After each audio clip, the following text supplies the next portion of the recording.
अपना परिचय दे दीजिए। मैं विनय दुबे हूँ मुंबई से और एक सामाजिक कार्यकर्ता के तौर पे काम करता हूँ। बनारस वाले मिश्रा जी के लिए आप चुनाव प्रचार में आए हैं जी। AIMIM की पार्टी जी। से। उनको भाजपा का बी टीम कहा जाता है।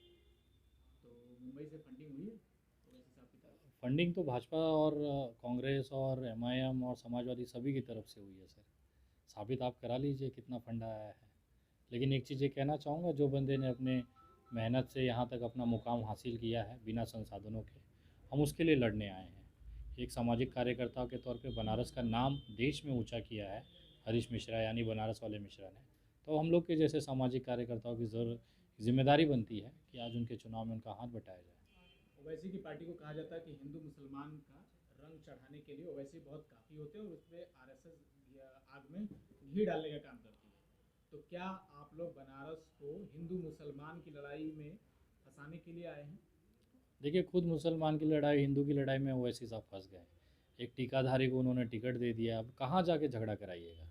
किस हिंदू से झगड़ा कराएंगे? वो हिंदू से जो खुद उसके पार्टी का प्रत्याशी है। एक बड़ा मैसेज बनारस से ओवैसी साहब ने दिया है। जो तमगा उनके ऊपर लगता था कि केवल मुसलमानों की पार्टी है, उनसे मैं कहना चाहूँगा कि आइए, आपका स्वागत है बनारस में। और 388 उत्तरी में आके बनारस वाले मिश्रा जी का टीका और चुंडी देख लीजिए, आपका भ्रम टूट जाएगा। बनारस वाले मिश्रा हमेशा भाजपा का विरोध करते रहे। क्या यही कारण था कि ओवैसी की पार्टी ने उन्हें टिकट दिया है, ताकि ये एकदम साबित हो जाए कि ओवैसी से पहले से साठगांठ चल रहा था, तभी मिश्रा जी बोल पा रहे थे? नहीं, ऐसी कोई बात नहीं है। जहाँ तक मुझे जानकारी है कि जब 13 सालों तक कांग्रेस का झंडा उठाकर जनता के सवालों पर सड़कों पे लड़ाई लड़ने वाला ये इंसान अपने लोगों से जब उम्मीद करता है कि अब उसे मौका दिया जाए ताकि वो अपनी चीज़ों को साबित करके जनता का आवाज़ संवैधानिक तरीके से उठा सके, तब उसके जब लोगों ने गद्दारी की, 13 साल की मेहनत के बाद, संघर्षों के बाद, इतने सारे लाठियाँ खाई, जेल जाने के बाद, FIR के बाद, उस आदमी के साथ जब गद्दारी होती है ना कांग्रेस पार्टी की तरफ से, तब ओवैसी जैसे लोग, एक तरह से बनारस के टीका पे जब वार किया जाता है, गद्दारी की जाती है, तो यही टोपी जो ओवैसी साहब की है वो एक हाथ बढ़ाती है कि आप निराश ना हो। अभी हमारा जो बनारसी तहजीब है, हिंदू मुस्लिम एकता है, वो अभी ज़िंदा है। इसी के लिए मुझे ऐसा लगता है कि उस टीके का, बनारस के टीके का मान रखने के लिए टोपी ने अपना हाथ बढ़ाया और देश के सामने एक अच्छा मैसेज ओवैसी के साहब की तरफ मिला है। सपा भाजपा के कैडर जो सपोर्टर हैं वो हैं और जमीनी कार्यकर्ता भी थे, लेकिन हरीश मिश्रा के साथ उस तरह के जमीनी कार्यकर्ता आपको लगता है कि चुनाव में हैं, या भारी पड़ पाएंगे, कुछ टक्कर भी दे पाएंगे इस चुनाव में? इस रूम के अंदर आपको 5 राज्यों के दर्शन हो जाएंगे। पीछे आपके दो जन बंगाल और महाराष्ट्र एक दूसरे के गले में हाथ डाल के बैठे हुए हैं। इस तरफ आपको गुजरात, राजस्थान और बिहार के लोग दिख जाएंगे। ये बनारस वाले मिश्रा जी ने कमाया है। बनारस वाले मिश्रा जी के पास कैडर की कमी नहीं है, पूरे देश से कार्यकर्ता बनारस आ रहे हैं सर। और रही बात MIM की पूरी टीम, अगले 2 दिन के बाद वेस्टर्न से सब बनारस आ रही है। डोर टू डोर कैंपेन किया जाएगा और आपको रिजल्ट जो है 10 तारीख को पता चल जाएगा। सोशल मीडिया पर जो हवा चल रही थी, क्या वो ज़मीन पर है? क्या वो वोट में तब्दील हो पाएगी?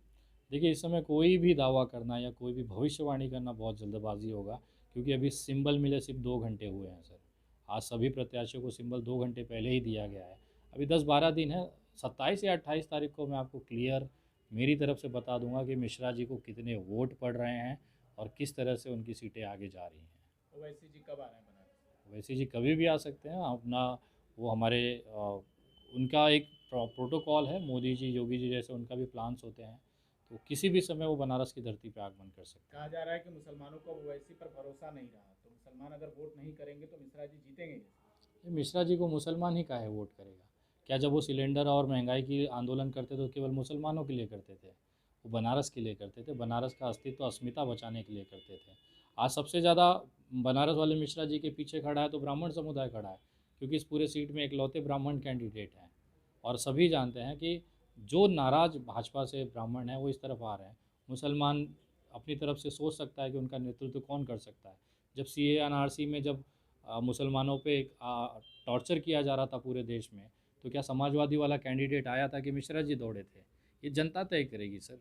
और बहुत सारे ऐसे मुद्दे हैं जहाँ पे लोग व्यक्तिगत तौर पर मिश्रा जी को सम्मान देते हैं, उनका अपनापन है, प्यार है, और रिजल्ट के समय दिखेगा। आप बार बार कह रहे हैं कि देश के अलग अलग राज्यों से मिश्रा जी को सपोर्ट मिल रहा है, स्थानीय लोग क्या इस सपोर्ट में शामिल नहीं है? क्या यह केवल परसेप्शन की लड़ाई है कि बाकी राज्यों से सपोर्ट मिल रहा है इसलिए मिश्रा जी जीत जाएंगे? क्या सारे वादे हवा हवाई साबित तो नहीं हो जाएंगी चुनाव में? सर देखिए, जिसका चुनाव चिन्ह ही पतंग है वो आसमान में इस समय है। जो आसमान में सीधा ऊपर वाले के नज़दीक है उसे कौन हरा सकता है सर। बस एक प्रयास हमारी तरफ से है, लोगों का आशीर्वाद, उनके आंदोलन की चीज़ें उसको मिल रही है, उनका जो मेहनत है उनको मिल रहा है। बाकी जीत हार तो एक पार्ट है इलेक्शन का, लोकतंत्र का ये बहुत बड़ा त्यौहार है। तो इसमें हम ये नहीं मान रहे कि हमें जीतना है या हारना ही है। लड़ाई ऐसी होनी चाहिए कि बरसों तक याद रखी जाए। पतंग की डोरी कितनी मजबूत है, कहीं आसमान में उड़ते ही कट तो नहीं जाएगी? सर देखिए, काटने वाली भी जनता है और उसे आसमान में पहुंचाने वाली भी जनता ही होगी। ये हम और आप यहाँ बैठ के सिर्फ एक अंदाज़ा लगा सकते हैं। असली पिक्चर जो है 10 तारीख को लॉन्च होगी सर।